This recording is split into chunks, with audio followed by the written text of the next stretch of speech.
안녕하십니까. 생방송 충북 오늘은 수요일 아침에 인사드립니다. 얼마 전에 참 반가운 소식이 있었습니다. 우리 충북도가요, 문화체육관광부가 진행하는 생활체육시설 추가 공모에서 무려 151억 원을 확보했다고 합니다. 근데 이게 의미가 있는 게요, 전국 17개 시도 가운데 최대 규모라고 하네요. 네, 그렇습니다. 문체부 공모액의 23.5%를 차지한다고 하는데요. 네. 그래서 앞으로 이 공모액은요, 우리 진천군 광해원 산업단지 복합체육관 건립을 비롯해서요, 네. 충북도 내 8개 생활체육시설 확충에 이 국비가 활용될 예정입니다. 그렇습니다. 이렇게 확보된 국비를 이용해서 도민 누구나 이용할 수 있는 생활체육시설이 만들어지는 건데요. 건강 증진할 수 있고요. 또 여가시설에도 이용할 수 있습니다. 아울러서 일자리 창출에도 또 도움이 된다고 하니까 우리 도민 여러분들께서 이 생활체육시설이 어디에 어떻게 만들어지는지 관심을 갖고 지켜봐 주시면 좋겠습니다. 네, 자, 여러분들과 함께하고 있는 우리 모두의 이야기가 네. 풀어지는 시간, 충북 오늘은 오늘 수요일인데요. 네. 매주 수요일에는 투데이 브리핑 시간이 마련됩니다. 네. CJB 보도국 취재팀 이은영 팀장 나와 계십니다. 안녕하세요. 안녕하세요. 네, 반갑습니다. 네. 자, 오늘 준비한 소식은 어떤 내용입니까? 네. 민선 7기가 출범한 지 벌써 1년을 맞이하게 됐습니다. 지난 1년 충북은 그 어느 해보다도 많은 성과들을 거둔 아주 의미 있는 한 해였다고 평가할 수가 있겠는데요. 오늘은 민선 7기 1년 충북의 성과와 과제에 대해서 좀 꼼꼼히 짚어보도록 하겠습니다. 네, 성과와 과제 가운데 그럼 먼저 성과부터 좀 네. 살펴주시겠습니까? 먼저 충청북도는 민선 7기 들어서 그동안 정말 해묵은 충북의 현안들이 줄줄이 해결되기 시작했다고 할 수가 있을 텐데요. 먼저 올해 들어서 1월에 12조 7천억 원에 달하는 충북 관련 예비 타당성 조사 면제가 확정이 됐습니다. 네. 그리고 이어서 2월에는요, SK하이닉스가 35조 원대의 반도체 투자 계획을 발표를 했습니다. 이건요, 도정사상 단일 규모로는 역대 최대 규모라고 할 수가 있겠습니다. 또한 3월에는 청주국제공항을 거점으로 하는 저비용항공사 에어로케이가 면허 획득에 성공을 했습니다. 그야말로 충북의 오랜 수건들이 연이어서 술술 풀리면서 충청북도는 도정사상 최고의 한 해가 됐다. 최고의 황금기였다라는 자평을 내놓기도 했습니다. 실제로 이시종 지사가 지난주에 충북도정 10대 성과에 대해서 직접 브리핑을 했는데요. 아주 자신감을 내비치기도 했습니다. 네, 이 말씀하시는 것처럼 충북 도정 사상 최고의 황금기였다. 아무래도 이게 이제 최고의 평가가 아닐까 싶은데 네. 그렇다면 실제로 이럴 만한 성과를 거뒀다고 볼 수 있습니까? 글쎄요, 먼저 대답부터 말씀드린다면 네. 충청북도로서는 그렇게 평가할 수도 있겠다라고 볼 수가 있겠습니다. 충청북도가 그동안 수년에 걸쳐서 가장 심혈을 기울인 부분이 바로 이 충북선철도 고속화 사업이었는데요. 이시종 지사의 빅픽처였던 강호대륙의 큰 꿈이 그야말로 현실로 이루어지는 첫 단추라고 할 수가 있겠습니다. 네. 네. 이시종 지사께서 강호축이라는 네. 단어를 아주 많이 쓰는데 이게 본인이 처음 만들어낸 단어라면서요. 맞습니다. 이시종 네. 지사가 직접 만들어낸 단어가 바로 이 강호축이었는데요. 이 강호축이란 말을 처음 만들었을 때만 해도 이 강호축이라는 것이 이렇게 빨리 현실로 이루어질 거라고 생각한 사람은 정말 많지가 않았을 겁니다. 이시종 지사는 올해 새해 화두로 강호대륙을 발표하기도 했는데요. 이 강호대륙은 강호축을 개발해서 충북이 유라시아로 뻗어나간다는 그런 의미입니다. 충북선철도 고속화로 강호선을 구축해서 시베리아를 거쳐서 유라시아 대륙으로 진출하겠다는 아주 강한 의지가 담겼다고 볼 수가 있겠죠.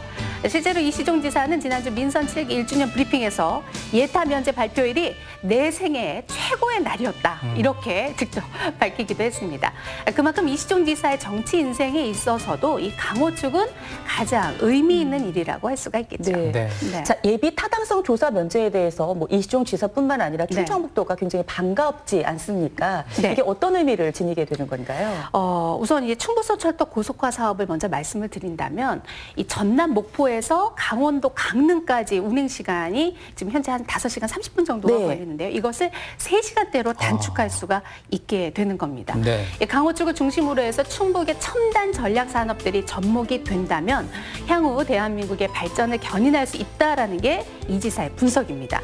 하지만 그동안 충북선철도 고속화 사업은 경제성이 없다는 이유로 예비 타당성 조사에 문턱조차 넘지를 못했습니다. 현실적으로 이 강호축을 연결할 정부의 지원을 이끌어낼 수 있는 방법조차 없었던 거죠. 그런데 이번에 예비 타당성 조사 면제 대상에 충북선철도 고속화 사업이 선정됨으로써 그 돌파구가 마련된 셈입니다. 물론 사업이 구체화되기까지 아직도 넘어야 할 산이 많긴 합니다만 이번 예타 면제 사업 선정은 강호축이라는 거대한 꿈을 이루어줄 발판이 될 수 있다는 점에서 아주 큰 의미가 있다고 볼 수가 있겠습니다. 네.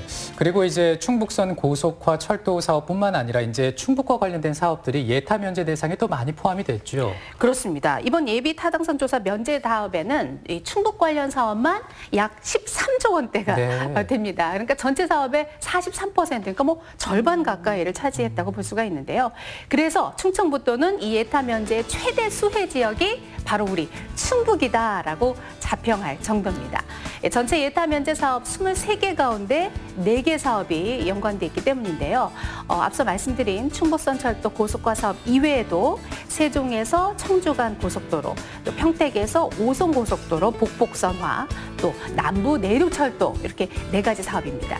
특히 세종에서 청주 간의 고속도로는 이 통행 시간이 기존에 한 32분 정도 걸렸거든요. 이거를 12분대로 단축시켜서 우리 충청권의 메가시티 형성에 아주 동력이 될 것으로 기대를 하고 있습니다. 네. 그리고 또 이제 주목할 것이 평택 오송 간 고속철도 복복선화 사업인데요. 네. 이게 또 예타 면제 대상에 선정이 됐죠. 그렇습니다. 네. 이번에 예타 면제 사업에 들어가면서 아주 국가 차원에서도 고속철도의 핵심 구간의 병목 현상을 해소할 수 있다. 이런 점에서 아주 큰 의미가 있다고 할 수가 있을 텐데요. 네. 선로 용량이 확대되면서 운행 횟수가 현행 190회에서 380회로 2배나 늘어나게 되고요.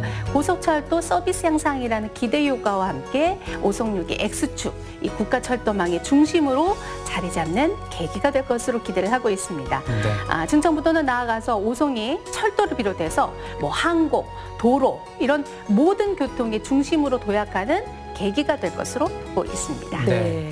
이 밖에도 충북의 민선 7기 1년 10대 성과에는 어떤 것들이 있습니까?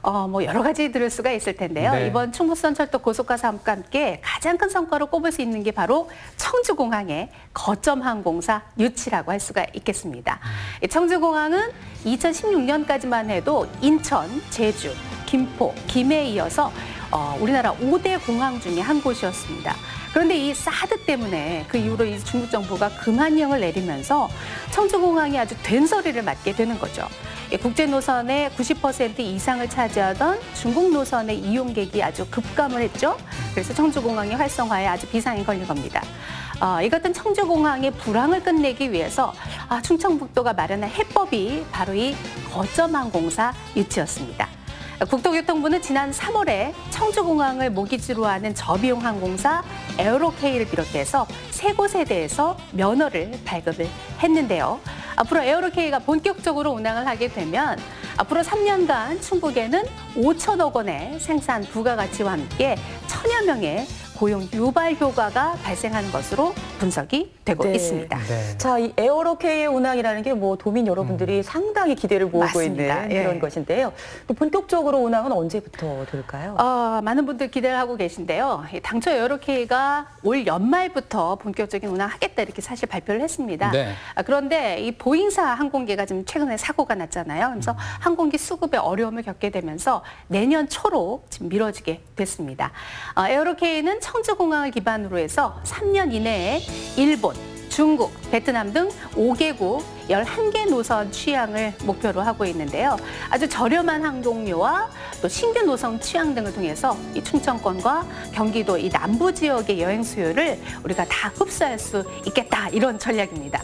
청주공항은 올해 97년 개항 이후 최초로 이용객 300만 시대를 열 것으로 기대가 되고 있는데요. 네. 이번 에어로케이 면허 발급으로 인해서 기존의 인천공항까지 가야 하는 시간 비용도 절약할 수가 있겠고요.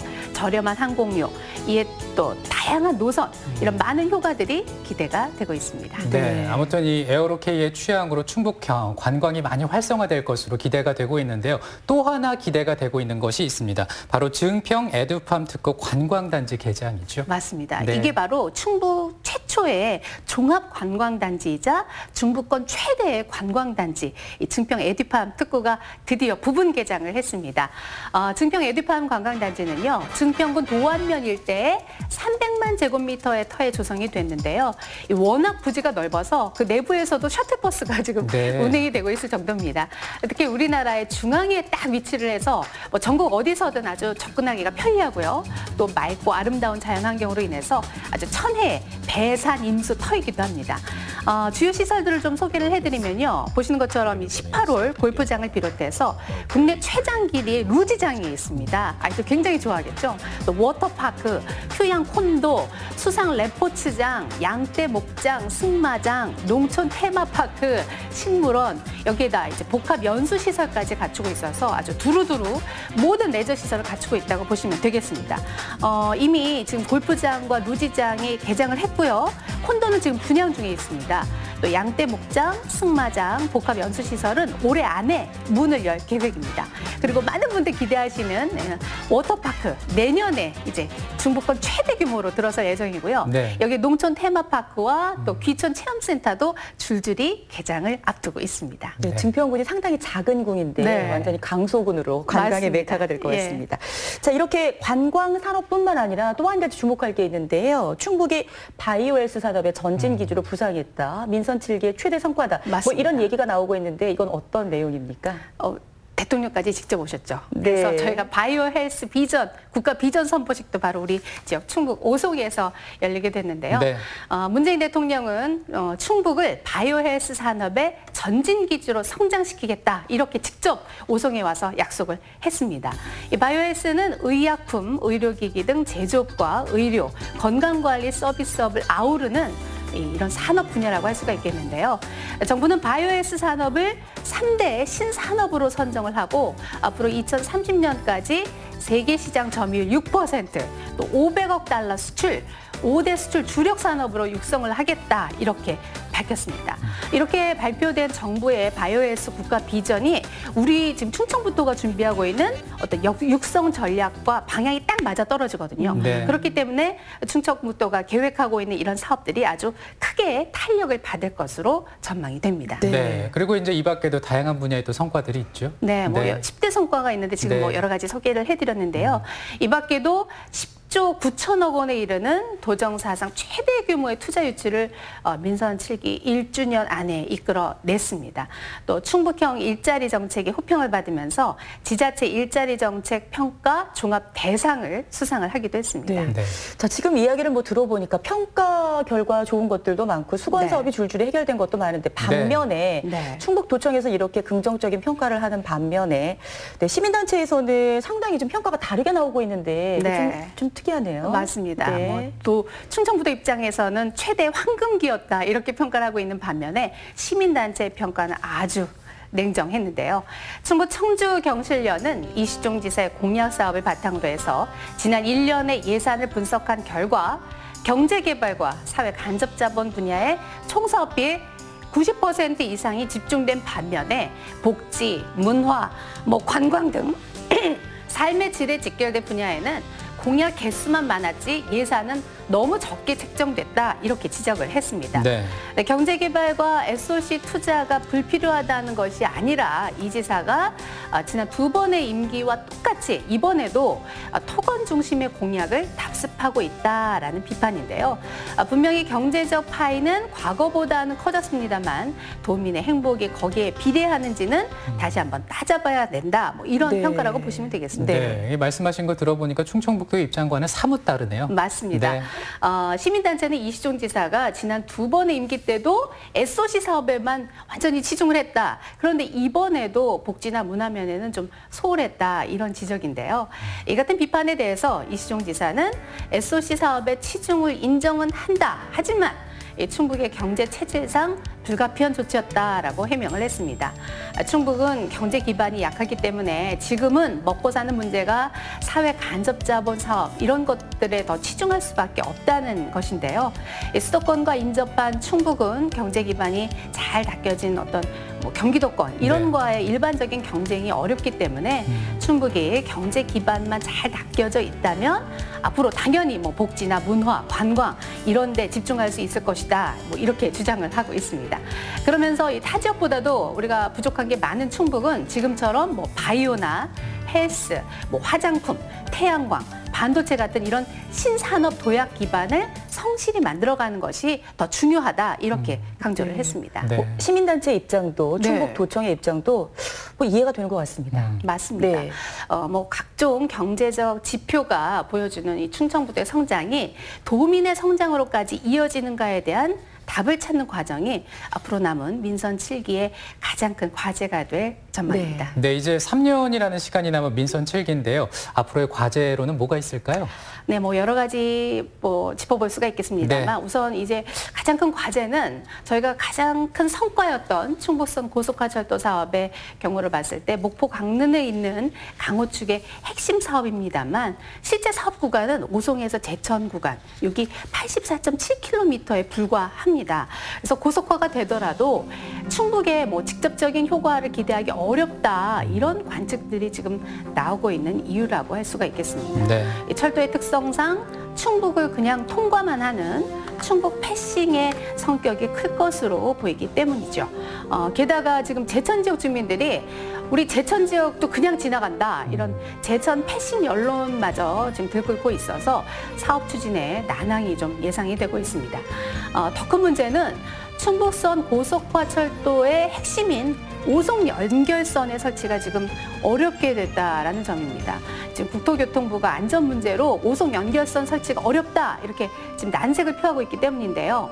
호남선에서 충북선으로 이어지기 위해서는 반드시 이 오송 연결선이 필요합니다. 이 분기기가 설치가 돼야 되는데 여기가 좀 콘크리트 도상이래요. 그래서 네. 그 위에 연결선을 설치하는 것이 안전적으로 굉장히 어렵고 기술적으로 하기가 굉장히 어렵다 이렇게 국토부에서 발표를 하고 있습니다. 앞으로 이제 국토부는 그래서 오송 연결선을 제외한 채 고속철도가 아닌 호남선 일반 철도 이용 방안을 제시하고 있는 그런 상황입니다. 그런데 이럴 경우에는 전남 목포에서 강원도 강릉까지 가는데 걸리는 시간이 지금 5시간이 넘게 걸리게 됩니다. 네. 그래서 애초에 저희가 3시간대로 호남과 강원에 있겠다라는 것이 목표인데 여기서 너무 크게 벗어난다는 것이죠. 그래서 충청부도는 오송 연결선 설치를 장기 과제로 추진한다는 입장이지만 앞으로 기술상 어렵다는 국토부를 어떻게 설득할 수 있을지가 미지수입니다. 네. 자, 이제 이렇게 된다면 강호축이 연결돼서 굉장히 반갑기는 한데 혹시라도 실질적으로 이용하는 사람이 적어서 충북선 고속화 철도 의미가 반감되지는 않을까. 또 제천 시민들이 요구하는 것처럼 제천역을 경유하게 되면 정말로 이게 고속화 전철의 그 의미가 반감되는 것은 아닌가. 이런 걱정이 또 많이 대두되고 있지 맞습니다. 않습니까? 바로 충북선이 제 역할을 할 수 있겠냐라는 지적이 나오는 네. 그런 부분이라고 할 수 있겠는데요. 이에 대해서 충청부도는 철도 주변으로 4차 산업혁명 관련 핵심 기업들을 배치해서 이 내륙 관광자원 활성화에 계기로 삼는다는 보관이 있습니다만 이 호남과 강원에서 오는 여행객 수가 얼마나 되느냐 이게 관건이 될 것 같습니다. 네. 결국 5시간 이상 걸리는 충북선을 이용하겠냐라는 것인데요.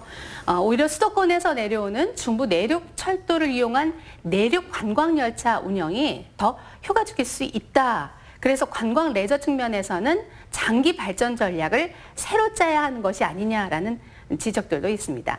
따라서 충북의 미래 산업과 경제, 문화, 관광 등에 대한 앞으로 다양한 연구가 이루어져서 이웃 광역자치단체들과 협력해서 우리 충북선 고속화를 앞당겨서 좀 착공할 수 있는 그런 방법들을 찾아야 한다는 의견입니다. 네. 이 민선 7기가 거둔 성과도 많이 있지만 앞으로 해결해야 할 과제도 만만치 않음을 알 수 있는 시간이었습니다. 투데이 브리핑 CJB 보도국의 이윤영 취재팀장과 함께했습니다. 오늘 고맙습니다. 네, 수고하셨습니다.